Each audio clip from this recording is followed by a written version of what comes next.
we've talked about the time that you forgot how to brush your teeth when you were running on days without sleep.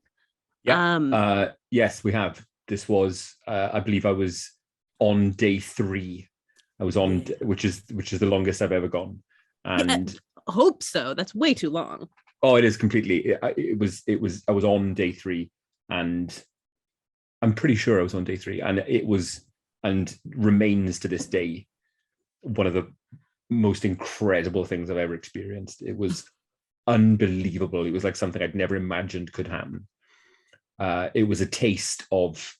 It was a taste of dementia. It was a taste of insanity. Right. It was a taste of completely losing touch with neural pathways which I knew existed, but yet could not fucking access. Yeah, totally. I was at once there and yet absent. I became an empty shell for a few moments. It was fucking incredible.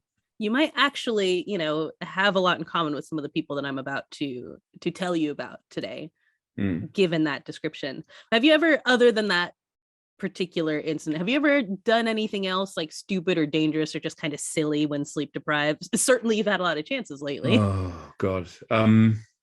Not we've talked about intrusive thoughts, and I still get those. I still get the call of the void, Right. Yeah. But not specifically. I haven't done anything specifically dangerous while sleep deprived. No. I've hallucinated, and I've lost wherever the fuck I was doing. Right. But I've never kind of done anything intentionally fucking ridiculous. Yeah, totally. Well, I've been pretty sleepless lately. I know. And thankfully, I haven't done anything, particularly crazy or horrendous or anything like that too. Mostly when I get really tired, I just sort of like stand in the kitchen and disassociate. Like forget who I am, where I am, what's going on, lose time, just lose chunks and chunks of time, but not doing anything, just like staring at a wall. That's kind of what happens when that's how I start sleepy. Most days, actually. That is, I'll wake up, shower, come in, and then I'll sit on the corner of my bed and just look at the carpet for like 40 seconds. Oh yeah. And then just go about, shake myself down and go about. Very familiar with that process. Absolutely. I mean, it is a regular part of my days to dissociate a little bit. It just gets more intense like a treat when I haven't been sleeping. A treat. So my brain just is like, and power down. One sock on. Isn't that nice? Isn't that nice? Don't the radio's on. You're not listening to it. Just yeah. It's that experience of like when you're reading a book and you read like a page and then you're like, I didn't read that. And you go back and then you get to the next page, like still didn't read it. Yeah. No idea what's going on. Completely.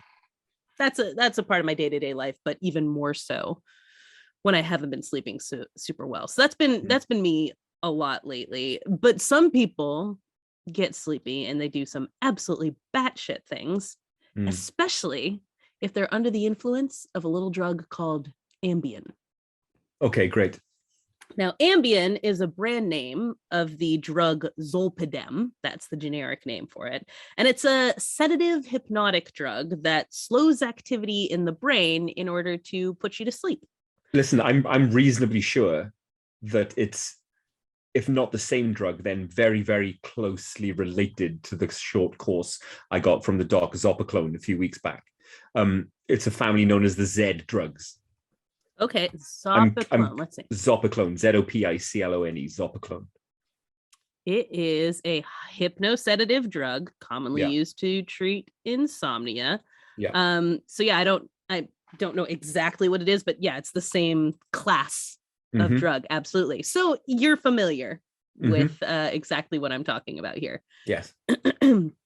So, and as a side note on Zolpidem, if you look it up on the website Medline Plus, which tells you about various medications and, gives you the rundown on side effects, what they consist of, what they are, all of that.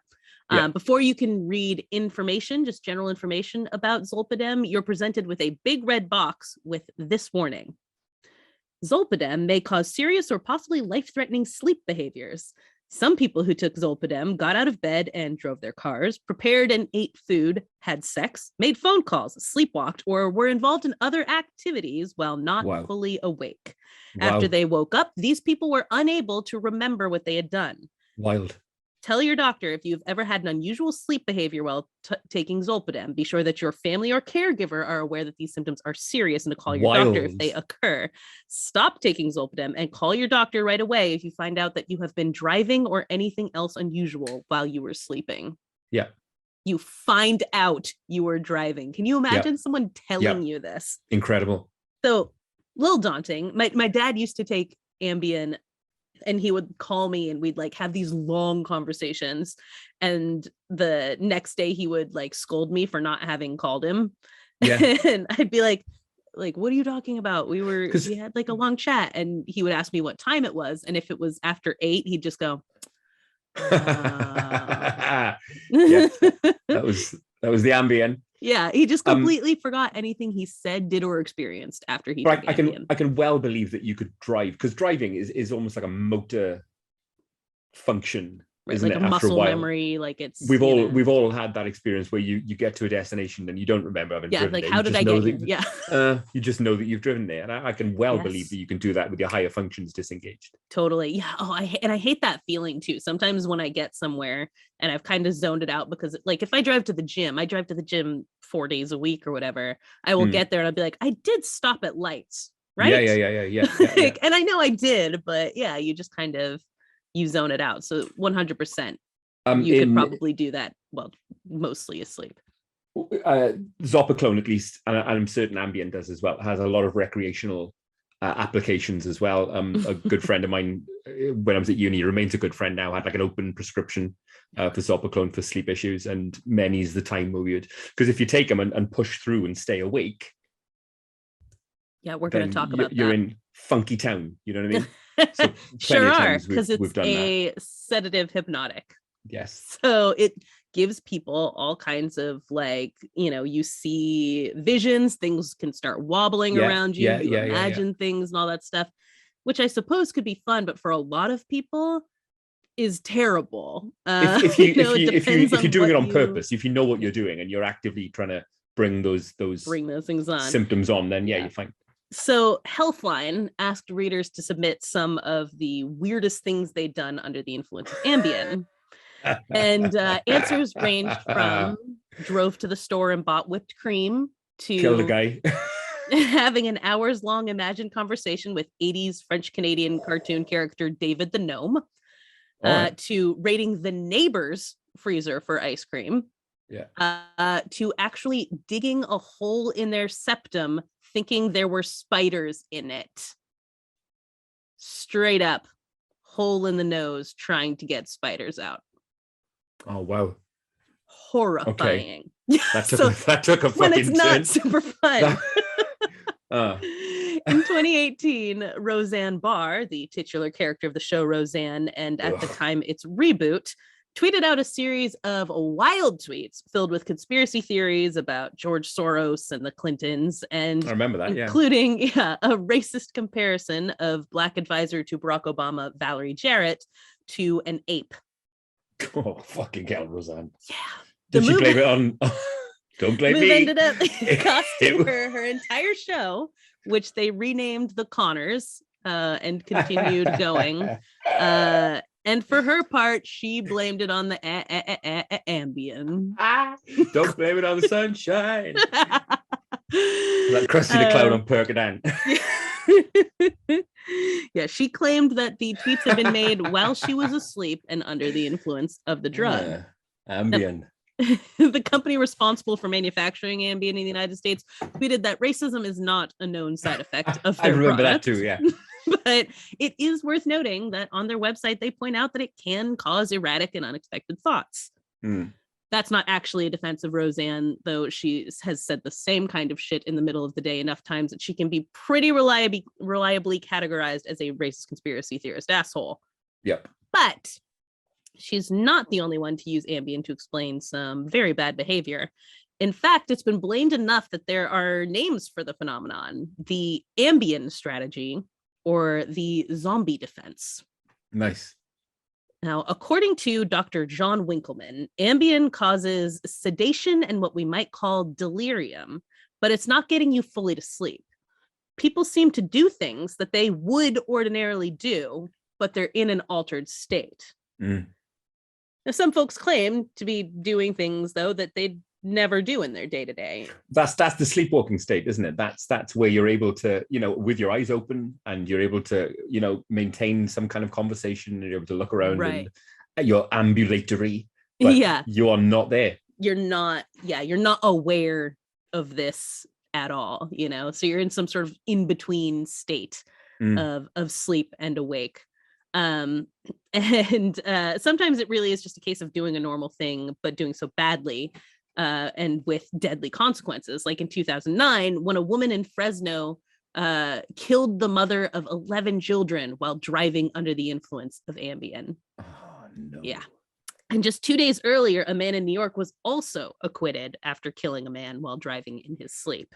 Oh, was the first lady acquitted too? Yeah. Wow. Yeah, they were both acquitted because of the Ambien. Other people make the terrible mistake of ignoring the explicit warnings not to drink alcohol while on Ambien, which can lead to absolutely devastating consequences. For example, a flight attendant named Julie Ann Branson downed 6 glasses of wine while on Ambien, then drove her Mercedes into a mother and her 2 children, leaving an 18-month-old with serious injuries. Surely to fuck you, you're not going to use the Ambien defense to get off that. I think what happened here was that she had drank the wine while on the Ambien, not before. Oh my God. Yeah. So there you go. And this shit can be accidental too. In 2013, Carrie Kennedy, who was the daughter of the late Bobby Kennedy, was seen driving erratically on the interstate before crashing her car, in which she was then found slumped over the steering wheel. According to Kennedy, her Ambien and her thyroid medication were in similar bottles next to each other on her counter. She took what she thought were her thyroid meds that morning, hopped in the car, and headed for the gym. And that's all she remembers before the Ambien blackout. Next thing she knew, she was, being taken into custody, slumped over the steering wheel of her car. So one Reddit user described using Ambien as trying to race the side effects to sleep. Mm-hmm. If you can fall asleep before they hit, you can probably settle in for an uneventful night's sleep. But if you don't get there in time, things can get real wild. Having popped the Ambien in the morning unsuspectingly before starting her day, Carrie Kennedy obviously didn't get a chance to try to beat the meds to sleep. Yeah. Thankfully, no one was hurt in her case. In general, most of the truly dangerous Ambien incidents that land in front of the courts involve driving. And there's sexual assault is a big part of it too, but driving is kind of the number one thing that gets people into legal trouble with Ambien. And it's really not clear how many people are actually driving in that hypnotic haze and how many are just using the defense to try to skirt charges for regular old DUIs, right? Because it's not like most of the time they're not testing you for drugs when you get, and when there's a precedent, then right. Yeah. So so people don't always get off for this, but there's plenty of people who have as well. Others have taken it one further and blame Ambien for full-on homicides. In 2009, Andrew McClay was charged with murdering a close friend he called his soulmate in his apartment in Littleton, Colorado. Quote, when Andrew asked a sheriff deputy if his friend was okay, the question was so odd given the circumstances that the deputy had to ask, who? Nicole Burns, McClay replied. Burns's body was lying on the floor of McClay's apartment where the deputy had just arrested him. She was in rigor mortis, her battered head lying next to a hammer in a pool of blood. McClay's confusion about Burns' death was no act. He was under the influence of a cocktail of Ambien sleeping pills and other drugs and whiskey, his attorney says.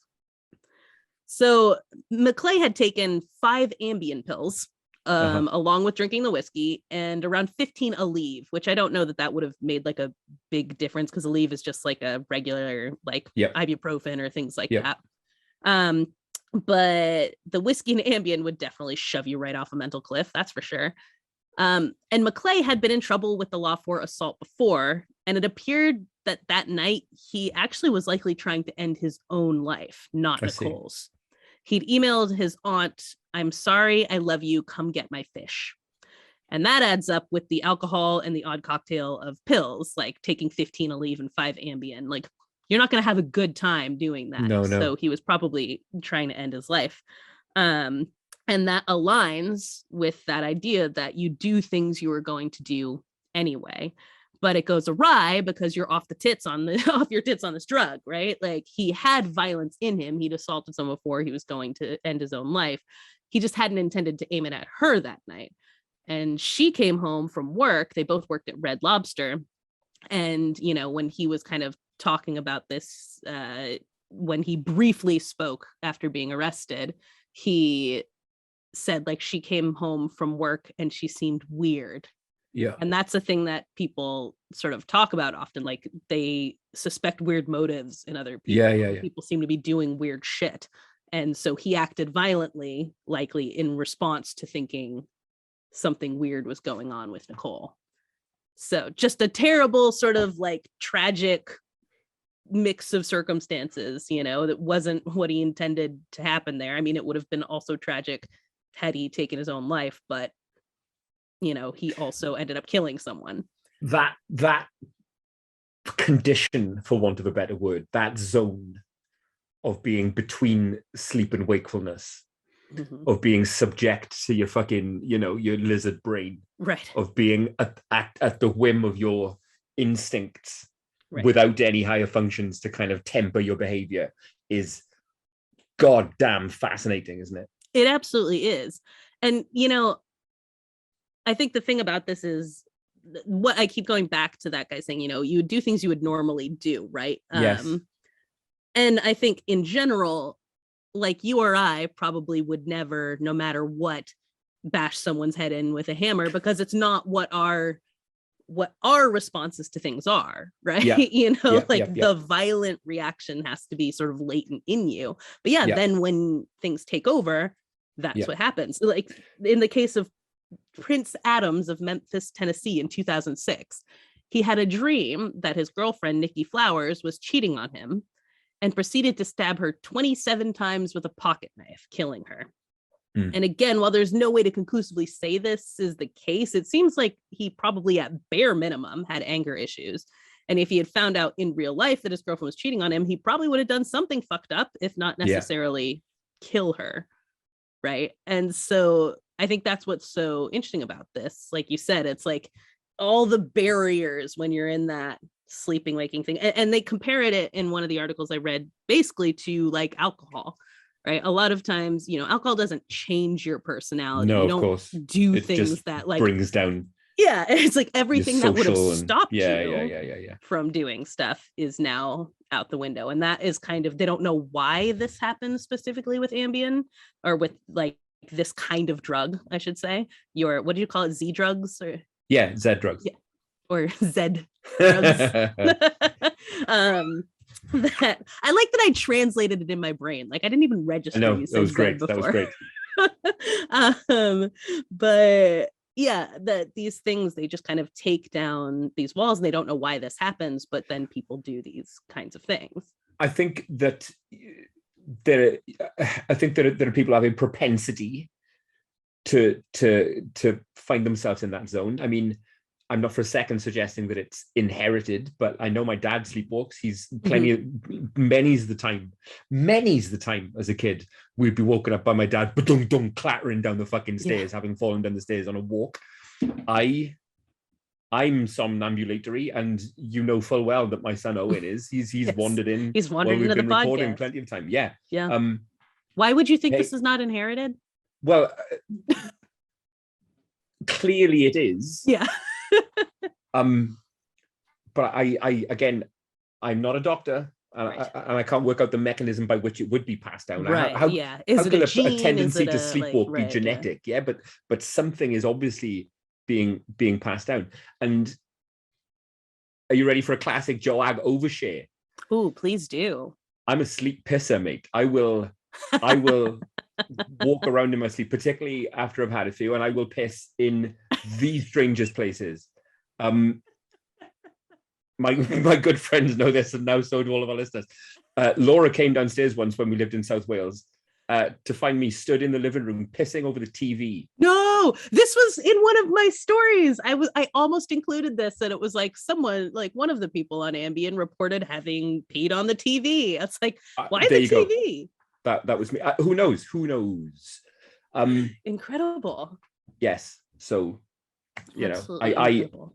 I can totally relate to being given or being susceptible to slipping into that zone between sleep and wakefulness, where you're up and you're doing shit, the most outlandish shit. But yeah, to those observing from the waking realm, not proper. Well, it's just, it's not proper at all. No. I imagine probably in your head, it wasn't the TV, it was the toilet, like, possibly. And that's the thing, is all these things are just like people that I remember one of our friends did that in our house when we lived in Oregon. He like drank like 2 bottles of wine and then woke up in the middle of the night, and my friend Jerry looked over and he was peeing in the corner of the room. Yeah, like, it's not John, but that's not where you do that. Yeah. But, and like, it's like these routines, like everyone's had that feeling. That's why kids wet the bed or whatever. Like, you have to go and maybe you don't wake up, or you dream that you're peeing or whatever, Yeah. And then you're like, fuck, that wasn't the bathroom. It's the TV. It's the TV, or the bed, or whatever the case may be. And that lines up with all of this stuff, like someone like me, probably like Carrie Kennedy right there. I drive all the time, I have a routine I do. So it makes perfect sense to like, all right, now it's time for me to go do the thing that I do every day. I drive to the gym. So people just kind of going about their day-to-day routines, but with nothing stopping them from fucking it up greatly. So, as a general rule, be careful about the drugs you take. And if the bottle says don't fucking mix it with anything, don't mix it with anything, because that's where most of the worst incidents come from, is mixing drugs and alcohol. And, whether you're having murderous dreams or joyriding erratically to the gym or digging imaginary spiders from your septum, it's probably not worth it. Has anyone, I wonder, or maybe they have, and the reason that the results have never, become notorious is because they were shit. But has anyone tried to harness that zone for creative purposes, I wonder? Has anyone tried to put themselves there? Oh, I'm sure. For the sake of art? Yeah. I mean, I feel like probably a lot of people do, don't you think? Yeah, you put it like that.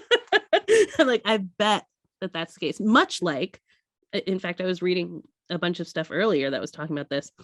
People who feel like they create better stuff when they're drunk, I just have like a clarity or things like that. I'm like able to put things down and block things out or whatever, and it all just comes out on the page. I'm sure there's plenty of people who are like, when I'm in this haze or whatever, I just go. And, if you harness it just right, like you and your friend taking this stuff and trying to have like cool hallucinations and not stab your girlfriend hallucinations. Yeah. I'm sure there are people who are doing that. I shall look into this further and report back on another episode of Jack of All Graves. The only podcast that matters.